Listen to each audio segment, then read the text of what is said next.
Hola, yo soy Rocío y sí, estoy llevando un pañuelo pro vida. Sí, no soy pro aborto, ahora soy pro vida. Y te voy a decir las razones del por qué. No sabía si hacer este video porque tenía miedo de recibir un repudio público tanto en redes sociales como con mis amistades.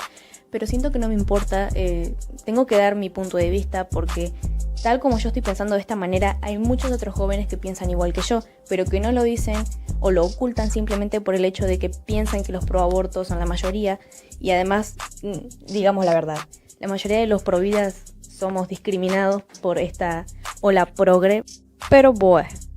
También te quiero dar mis razones por las cuales no debería ser ni legalizado ni despenalizado. También quiero darle un total agradecimiento y un gran crédito a parte de los datos que voy a dar, puesto que no los hubiese conseguido si no fuese por Chico Provida, que hizo un video extenso hablando de este tema, así que si les interesa también pueden ir a verlo. Es muy largo, dura 3 horas y media, pero vale completamente la pena. Así que, Chico Provida, es un capo, amigo. Ídolo. Según la Constitución, la Comisión Interamericana de Derechos Humanos, el Código Civil y la Comisión sobre los Derechos del Niño establece que un ser humano empieza desde la concepción. ¿Pero por qué? Se suele refutar que vida humana no es lo mismo que ser humano, desvalorizando al ser humano por su condición de gestante, cosificándolo al embrión a un feto simplemente como a una planta porque no tiene ni sistema nervioso central, ni siente dolor, ni tiene sentimientos, ni tiene autonomía propia. El derecho a la vida es un derecho natural y que no es negociable. Hay que tener en cuenta que sin el derecho a la vida, todos los demás derechos quedan anulados completamente. Ahora bien, los providas nosotros solemos recalcar esto de que esta vida tiene un ADN propio que lo hace único y repetible. Pero ¿qué tan importante es esto? Si este cigoto no tuviese ADN, no evolucionaría de ninguna otra forma. El cigoto posee un genoma absolutamente único que le confiere una entidad humana, ya que una persona es individuo de la especie humana. Pero tal desarrollo tiene ciertas características que demuestran que ya es un individuo en sí. 1. Coordinación. La coordinación es un proceso de desarrollo que supone un control único, que a su vez exige un sujeto único. 2. Continuidad. El desarrollo de este proceso ininterrumpido y esta continuidad supone también que el ser en desarrollo sea el mismo al principio, en continuo proceso, a través de y a su término. 3. Gradualidad. Los providas no suelen utilizar esto de la gradualidad para refutar el hecho de que ya es un individuo, pero creo que me parece importante recalcarlo. La forma distintiva se alcanza gradualmente siendo precedida por un número mayor o menor de formas simples. Esto supone que necesariamente el desarrollo tenga una regulación. El embrión lo ordena hasta alcanzar la forma definitiva, lo cual a su vez exige que sea un sujeto único, a través de todo este desarrollo desde su inicio hasta su término. Si no fuese sujeto único, no pudiese tener ni gradualidad, ni coordinación, ni continuidad. El Código Civil en el artículo 19 habla de la existencia de la persona humana que comienza desde la concepción, así como la persona humana tiene derecho a la vida. En la Convención de los Derechos del Niño, la cual Argentina firmó, dice que el niño posee una falta de inmadurez tanto mental como física, por lo cual debe ser protegido, especialmente de manera legal, tanto antes como después de su nacimiento.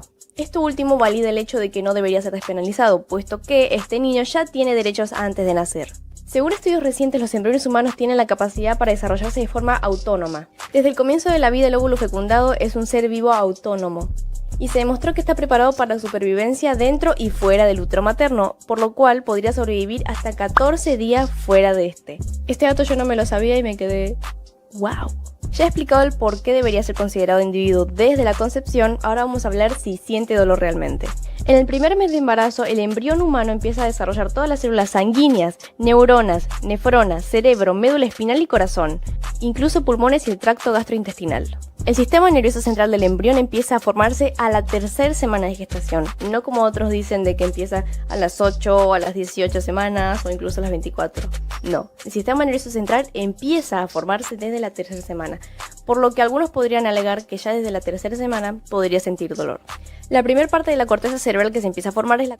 Iba a explicarlo yo, pero siento que Chico Provida lo explica mucho mejor, además de que fue él el que hizo toda la investigación exhaustiva.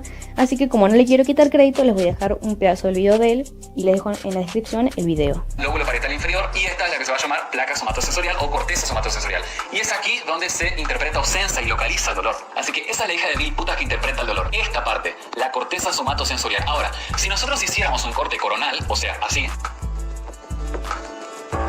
y si lo miramos de frente, vamos a ver el famoso homúnculo sensorial, se le dice, que es así. ¿Ven esos pliegues? En cada uno de esos pliegues se interpreta el dolor proveniente de cada parte del cuerpo. En esta parte de la cara, los codos, los genitales, bueno. Pero la cuestión es que, para sentir dolor, las señales de los receptores del dolor deben llegar a la placa somatosensorial. ¿Y cómo se da esto? Muy fácil. Primero, los nociceptores reciben un estímulo, ya sea de presión o temperatura, y las neuronas aferentes llevan los impulsos hasta la médula espinal, donde le entregan esta información a las dendritas de las células de la vía neoespinotalámico. Estas las ascienden hasta el tálamo, es decir, las llevan para arriba, ¿sí? Cuando llegan aquí, tienen que pasar por estos hilitos rojos, y el tálamo lo pasa a la corteza mediante estos hilitos negros.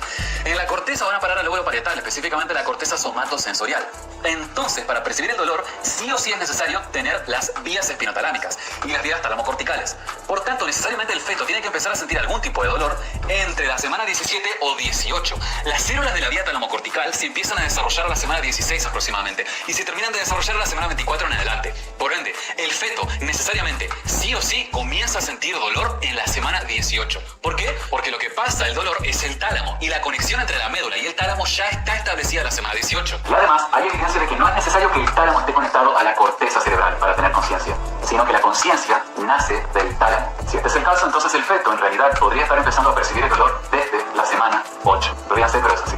En 2015 se descubrió que el dolor es sensado e interpretado por algo que se llama ínsula o corteza insular. Es una capa que está más alta que el lóbulo parietal. Esa es la parte encargada de percibir el dolor. En cambio, el lóbulo parietal lo localiza. Esto explicaría entonces por qué ciertas personas que no tienen corteza, pero sí tienen tronco, tálamo y probablemente ínsula, tienen conciencia y sintiencia. No necesariamente tiene que estar establecida toda la corteza en su completitud. Abajo les dejo un paper de este asombroso descubrimiento. Les dejo otro paper donde se investiga la ínsula en los fetos. La ínsula o corteza insular es la primera corteza de todas en desarrollarse desde la semana 6, y para la semana 18 ya está más que establecida. Uno de los puntos que se utiliza para desestimar al embrión o feto es decir que no es viable fuera del útero materno, cosa que obviamente, pero también gran parte de los seres humanos ya nacidos no tienen viabilidad, al menos que tengan un aparato o un medicamento. Hay personas que necesitan el cuidado de un adulto, de un médico, de un enfermero, y esto no quiere decir que el que una persona tenga que depender físicamente de otra no lo hace menos persona. Ahora quisiera hablar de cómo empezó el aborto en Estados Unidos y cómo esto influyó acá al día de hoy. Acá en Argentina muchos de los organismos que están a favor del aborto legal y que promocionan y promueven este proyecto de ley son financiados por Planned Parenthood, específicamente por IPPF. Planned Parenthood es una empresa de salud reproductiva, los cuales sus mayores ingresos son gracias a los abortos. Este organismo se fundó en 1916 por Margaret Sanger. Esta mujer tuvo la iniciativa de entregar anticonceptivos y ofrecer abortos a mujeres pobres, en especial mujeres afroamericanas. Con la excusa de la salud reproductiva, lo que ella buscaba era frenar con la natalidad de la gente afroamericana. Esta mujer no solo era racista, sino que también creía que los discapacitados deberían ser abortados porque ella creía en que podía haber una raza superior de seres humanos. Y además que ella, haciéndose la buena con esto de los abortos y los anticonceptivos, mandó a esterilizar forzadamente a mujeres pobres. Ay, pero qué buena, ella solo estaba luchando por los derechos de la mujer. Esta empresa con el tiempo empezó a crecer más y más hasta que en la presidencia de Richard Nixon empieza a tener subvención gubernamental. A su vez, Henry Kissinger, secretario de Richard Nixon, escribió un informe sobre el control de natalidad, NSSM 200, Memorando de Estudio de Seguridad Nacional 200, implicaciones del crecimiento de la población mundial para la seguridad de Estados Unidos e intereses de ultramar. Luego fue adoptado por el presidente Gerald Ford en 1975. La tesis expone que el crecimiento de población en países subdesarrollados representaba una preocupación para la seguridad nacional de Estados Unidos, ya que incrementaría el riesgo de disturbios civiles y la inestabilidad del desarrollo económico. La tesis incita a darle la máxima importancia a las medidas de control poblacional, ya que perjudicaba los intereses sociopolíticos y económicos de Estados Unidos en los demás países. Los intereses nacionales de Estados Unidos por los países subdesarrollados se debía a los minerales del extranjero, y estos países podían producir fuerzas desestabilizadoras de la oposición en contra de Estados Unidos. Kissinger en su tesis recomienda a los líderes de Estados Unidos influir sobre los líderes nacionales de cada país subdesarrollado, como a través de organizaciones como por ejemplo la ONU. Estados Unidos a través de la ONU quería mandarle un mensaje a los países subdesarrollados incitándolos a que tengan una salud reproductiva porque era un derecho, tal como promulgaron como derecho el aborto. Según las palabras textuales del informe dice, ningún país ha reducido su crecimiento poblacional sin recurrir al aborto. ¿Se acuerdan de lo que les dije de las esterilizaciones forzadas de Margaret Sanger? Oh, casualidad, la ONU, por orden de Richard Nixon, hicieron exactamente lo mismo. A mujeres indígenas de Latinoamérica y otros países, obviamente, esterilizaron forzadamente a estas mujeres simplemente por el hecho de ser indígenas. Nótese el racismo ahí. Por cierto, si les interesa, hay un documental, así que se los dejo en la descripción para que lo vean y se enteren más de todo este tema, que sí, mientras más entras a fondo es más turbio. Actualmente YPF financia a aquellas organizaciones que están a favor del aborto en Argentina con la intención de que ellos luchen por legalizarlo. Es gracioso que hables de la religión porque vos sos miembro de Católicas por el Derecho a Decidir, una organización que del 2008 al 2016 recibió cerca de 1.200.000 pesos de la si eso están los reportes si eso están los reportes en Estados Unidos. De hecho, el Estado les pasa plata porque tienen que tercerizar esos servicios, porque a medida que se legaliza el aborto los números de abortos aumentan. Entonces, el Estado, el sistema de salud no puede resistir eso y tiene que tercerizar este tipo de clínicas. 46.000 clínicas. Y a ellos les giraron en 8 años nada más 1.200.000 pesos. Con esa plata podrían haber atendido, acompañado, haberle dado información, asegurado que se hayan hecho los controles, educación, charlas con profesionales, contención emocional a por lo menos 2.800 mujeres. Que eso es nosotros llegamos a 77 mujeres solamente el año pasado. Ustedes podrían haber llegado a 2.800. No, la verdad que nosotros nos financia YPF para justamente trabajar con efectores de salud. No, la verdad que nosotros nos financia YPF para justamente trabajar con efectores de salud, para difundir los derechos del Estado argentino, difundir la ley de anticorrupción. ¿Por qué? Como el aborto en la Argentina es un delito y está despenalizado solo por 3 causales, esta empresa no puede instalarse acá. Y como sabemos que nuestro sistema de salud es tan ineficiente, esta empresa va a tener que tercializarse a través del Estado, por lo que vamos a tener que nosotros pagarle con nuestros impuestos a esta empresa. Esta plata bien podría ser utilizada para fomentar el empleo y centros de ayuda para aquellas personas que quedaron en una situación de extrema vulnerabilidad después de la pandemia, porque recordemos, Argentina tiene un 44% de pobreza. Obviamente nada es gratuito, solo el aire que respiramos es gratuito, pero por lo tanto todo lo demás hay que pagar. Lo pagamos con los impuestos del Estado, así que no, tampoco es gratis. Somos uno de los países con más impuestos en el mundo y queremos seguir teniendo más impuestos. Otro dato de Planned Parenthood que no quiero dejarlo de lado: en Estados Unidos se descubrió que Planned Parenthood no solo lucra con los abortos, sino lucra después de estos abortos. Lo que quiere decir es que Planned Parenthood lucra con los cadáveres de los fetos o con los órganos de estos. En esta empresa se busca que los abortos tardíos se hagan lo más correctamente posible para poder sacar el feto lo más intacto. No porque quieran que salga vivo, sino porque quieren venderlo a un mejor precio. Ex empleados de Planned Parenthood contaban que cuando realizaban abortos y estos bebés lograban sobrevivir, los tenían que dejar morir, porque en Estados Unidos es un delito que de un aborto el bebé sobreviva. Por lo que no pueden llamar a ninguna ambulancia, porque de hacerlo se va a comprobar que ahí hubo un delito y van a tener muchos problemas legales, así que prefieren evitarse todos esos problemas y evitar que el bebé sobreviva. Uno de los temas que acá en la Argentina se debatió mucho fue el tema de cuántos abortos se realizan acá en la Argentina. ¿Por qué el gobierno y los medios están hablando de 500.000 abortos al año y que esto supuestamente sugiere un tema de salud pública y que por ende debería ser legalizado para que estas mujeres se atiendan en lugares públicos y no sufran ningún problema médico? Cuando vemos los datos del Ministerio de Salud nos damos cuenta que ni siquiera llega a 100. Según estos mismos datos del Ministerio de Salud, en 2016 murieron 31 mujeres por aborto clandestino, pero se habla de que también hay 500.000 abortos al año. Entonces, si son 500.000 abortos pero solo 31 mueren, hay un cálculo acá que no está bien planteado y que obviamente es falsificado. Este tipo de manipulación de datos falsos con el fin de legalizar el aborto también se utilizó en Estados Unidos. El doctor Bernard Nathanson a lo largo de su carrera realizó más de 75.000 abortos, ya sea de manera directa o indirecta. Era conocido como el doctor del aborto. Este médico cuenta que tanto él como el medio que quería que el aborto se legalizara utilizaban datos falsos. Una de las tácticas que el doctor utilizó para que pensaran que el aborto estaba bien era que cuando alguien criticaba el aborto de manera negativa, dijera que se trataban de ideas retrógradas, de ideas religiosas y católicas, y calificar las ideas opositoras de malvadas. También argumentando que el tema del inicio de la vida es un tema teológico y no científico. Una de las tácticas que el doctor Nathanson utilizó en su época, que hoy en día se está utilizando acá en la Argentina, es las encuestas falsas y los datos falsificados. Según Nathanson, la mayoría de los americanos en su época estaban en contra del aborto, pero ellos en televisión decían que era todo lo contrario, que gran parte de la población estaba a favor del aborto, por lo que esto iba a creer. Querían crear este efecto psicológico de las masas, en las que psicológicamente está comprobado que una persona suele tenderse a opinar algo que suele pensar la mayoría de la población. Como acá en la Argentina se está haciendo con los 500.000 abortos, en Estados Unidos en su época se decía que había 1 millón de abortos clandestinos por año, cuando el doctor Nathanson cuenta que en realidad era 100.000 abortos al año. Él sabía que si mostraban los datos veraces, la gente no iba a querer que se aprobara el aborto, por lo que tuvo que mentir y falsificar los datos. Otra de las tácticas era repetir constantemente esta cifra, tal como en la Argentina todo el tiempo están diciendo los 500.000 abortos, 500.000 abortos, 500.000 abortos, allá en Estados Unidos se utilizó con el millón.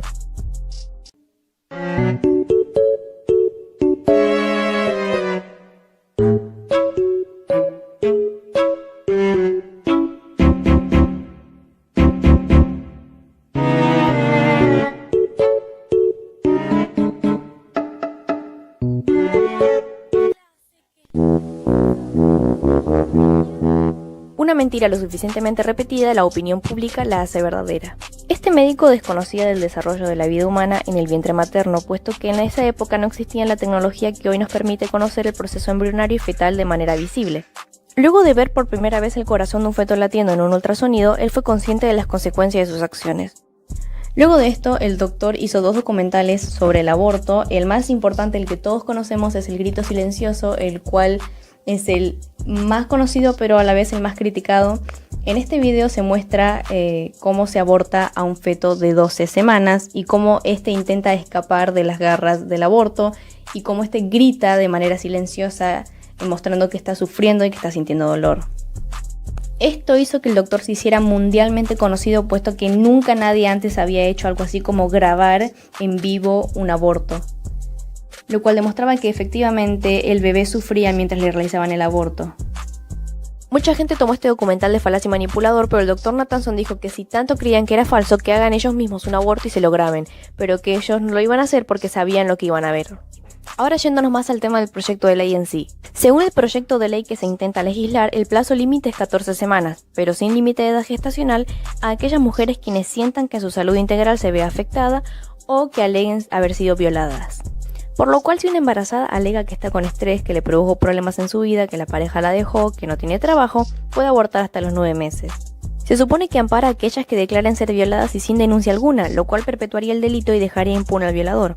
Y podría alegarse este hecho sin la necesidad de comprobarlo, simplemente con una declaración jurada.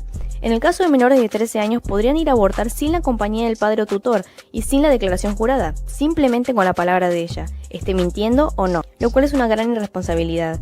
En vez de luchar contra las violaciones, la única solución que proponen es matar esa vida que, aunque ya es viable fuera del útero, sigue siendo la única prueba del delito. Esta ley también compromete a los médicos, ya que hay médicos que no harían abortos de más de 14 semanas, hay médicos que simplemente harían abortos cuando se trate de salud de la mujer, un embarazo ectópico, etc. O cuando se sepa que ese bebé no va a poder sobrevivir al embarazo. Con esta ley los médicos están obligados a realizar todo tipo de abortos, por lo que la objeción de conciencia queda totalmente anulada. Y si los médicos se niegan a realizar dicho procedimiento, podrían ser penados por la ley. Así que cuando las proaborto dicen que no es obligatorio para las mujeres, pero sí es obligatorio para los médicos. Estamos en una sociedad donde tenemos que explicar lo obvio. ¿Qué es lo que sucede? Te muestran imágenes horribles como esto, por ejemplo. No es horrible, es un libro de estudio. Este libro pero un embrión en medicina para estudiar un embrión de 14 semanas. No es embrión a 14 de semanas, 12 semanas, no es un bebé. Hasta la octava tiene la semana misma es un embrión, potencialidad de vida que puede tener un déjame espermatozoide. hablar. Porque hay mucha violencia. No, que hablábamos con Fede. Estoy mostrando. Sí, porque no son bebés. A ver, lo que se no son bebés, son embriones. A ver. Llamen a médico. Antes era muy lógico decir que cuando una mujer estaba embarazada tenía un bebé dentro de la panza. Ahora simplemente es como que es algo subjetivo y que depende de la mujer si lo que tiene es un bebé o es un saco de células o es un fenómeno. Pero reitero, no es eso lo que se trata de vida. Acá no hay 2 vidas, como dicen algunos. Acá claramente es una sola vida y lo otro es un fenómeno, una sola persona y lo otro es un fenómeno, vuelvo a decir que me parece a mí que no está bien correctamente utilizado. Si no fuera así, estaríamos ante el mayor genocidio universal. Es algo que simplemente está en su psicología y que no es un bebé, simplemente es algo que ella construye con su mente. ¿Y qué de mi mamá? ¿Sabían que ella nació a los 6 meses? No la veo siendo un fenómeno ni una bolsa de células. Bueno, para eso hay que cuidarse y prevenirlo. Igual quedé embarazada. Y entonces decimos matar al bebé. No, para mí no es un bebé. Bueno, pero es un bebé, porque entre la semana 4 y 6 yo escuché el corazón de mis 3 hijas latiendo. No me lo contó nadie, lo sentí yo. Está bien, pero vos leíste la entidad de bebé a eso. No, es una vida, claramente late un corazón, no es que se lo di yo. Un corazón que late es una vida. No es que se la di yo. Si hablamos de aborto tenemos que hablar de Chinda Brandolino. Y no es una médica antivacunas. Ella solo no está a favor de esta vacuna que vamos a tener que ponernos el año que viene porque no confía en su procedencia. Pero no significa que no está a favor de las vacunas. Así que si dejan de decir esas pelotudeces, muchas gracias. En fin, esta mujer está totalmente en contra del aborto y dio toda una exposición impresionante frente al Senado, en el que no solo habla del expediente de Nixon, sino que también habla de cómo los abortos empiezan a aumentar después de que se legalizan, cómo aumentan también las muertes maternas luego de la legalización. Habla de muchos temas y los abarca todos por completos y súper bien resumidos además. También habla de cómo está falsificada esta cifra de los 500.000 abortos y de que cómo no es un tema de salud pública. Y al final culmina con casos de mujeres que murieron producto de abortos legales en la Argentina. Pero nadie habla de eso, ¿verdad? A continuación les voy a dejar varios de los videos de Chinda Brandolino donde habla específicamente de cómo son los procedimientos del aborto. Nos referimos al aborto procurado, matar al niño y expulsarlo del útero. Dividimos en dos, el aborto mecánico y quirúrgico y el aborto médico con pastillas. El aborto mecánico por inyección salina, donde se mete en la cavidad amniótica con una jeringa, una solución hipertónica, y el embrioncito o feto muere quemado vivo durante 3 horas. Se expulsa como un parto inducido. Segundo aborto es lo que llamamos por succión. El forceps aplasta la cabeza del bebé. Es un suctor con un cilindro que chupa eso, lo tira a una bolsa de residuos, ese chiquito triturado y aspirado. El aborto quirúrgico por dilatación o curetaje, se dilata el cuello del útero y se empieza a raspar el útero para sacarlo de ese nidito, arrancarlo en pedacitos y tirarlo. En realidad no hay aborto seguro. Por supuesto que no es un disparate. Toma con una pinza la piernita, el chiquito lo puede ver en cualquier ecografía, corre hacia arriba, abre la boca, llora en silencio y nada hacia el útero, y con el bisturí usted empieza a cortarlo en pedacitos. Por supuesto, si el nene tiene suerte, que es rarísimo, y está cabecita abajo, usted con un forceps aplasta la cabeza, hace crac, crac, crac, crac, y después los restos los barre con el bisturí. Si usted me dice que esto es salud, además le digo, el riesgo de la mujer, aunque usted lo haga en el Sheraton, es que donde está enclavado el niñito, el fetito o el embrión, puede pasar la arteria uterina y usted lo raspa en ese momento con el bisturí y se produce una hemorragia cataclísmica aunque esté en el Sheraton. Y cuando usted abre ya no tiene tiempo de salvar la vida. Si usted me dice que esto es un aborto seguro, evidentemente hay un total desconocimiento de la anatomía de la vida. Que no puedo. El misoprostol produce primero un fenómeno de vasoconstricción, o sea, cierra las arterias, ¿no es cierto? Comprime el útero, cierra las arterias, el feto queda sin irrigación, sin oxígeno, por así decirlo, anoxia, y luego provoca grandes contracciones del útero, como la oxitocina, como en el momento del parto, para expulsar el contenido de la vaginal. Estados Unidos, la FDA, solo ha aprobado el misoprostol por boca. Pero lo que yo quería decirle es que en el 18% de las mujeres, en la vagina del 18% de las mujeres hay un bacilo, como el tetánico, que se llama Clostridium sordelli, en una forma latente e inofensiva, esporulada, que solamente cuando usted pone el misoprostol, todos los casos que reportó la FDA y el que ha pasado con Kayla Jones, se produce una condición de anaerobiosis y ese bacilo que está encapsulado se desarrolla, sale de su forma latente y produce una toxina que mata a la mujer en 36 horas. Si ustedes me dicen que el embrión es un conjunto de células, hay un total desconocimiento de la biología, anatomía, embriología, bioética. ¿No les parece raro que todo el mundo está hablando del aborto, pero no se muestra en ningún lado cómo se realiza y cómo se ve el cadáver fetal luego del procedimiento? Porque dicen que son imágenes inadecuadas. Entonces, están a favor de algo que no pueden ni quieren ver. Tampoco se quiere mostrar cómo se ve el embrión o feto, porque esto rápidamente desmontaría la versión de que es un saco de células y además de que demostraría que claramente es un ser humano. Yo antes era una feminista que estaba totalmente a favor del aborto porque creía que la maternidad era algo muy difícil y que sí, es verdad, sí es algo muy difícil de llevar, pero no significa que eso sea imposible, no significa que no podamos hacerlo. Creo que el verdadero empoderamiento está en sacar a nuestros hijos adelante y demostrarles que la vida es lo más importante que tenemos. De la misma forma en la que nosotros categorizamos al embrión o al feto como algo que no es un ser humano y que no tiene derechos, lo mismo pensaban antes de los negros y los judíos. Pensaban que no tenían derechos porque no eran igual de ser humanos que el resto de nosotros. Por lo que en realidad no hay mucha diferencia entre los nazis y nosotros. Los nazis se encargaban de asesinar judíos y nosotros nos dedicamos a asesinar fetos. ¿De qué nos sirve intentar ser esta generación de jóvenes que luchan en contra de la discriminación, del machismo, la xenofobia, si de todas formas vamos a seguir vulnerando al ser más pequeño e inocente de la escala humana? Poníamos carteles en Instagram diciendo las vidas negras importan, pero adivinen qué, las vidas prenatales también importan. No me importa si pierdo amistades en este camino, puesto que tengo el corazón y la mente tranquila de saber que estoy defendiendo la causa más justa, defender al más inocente de todos nosotros.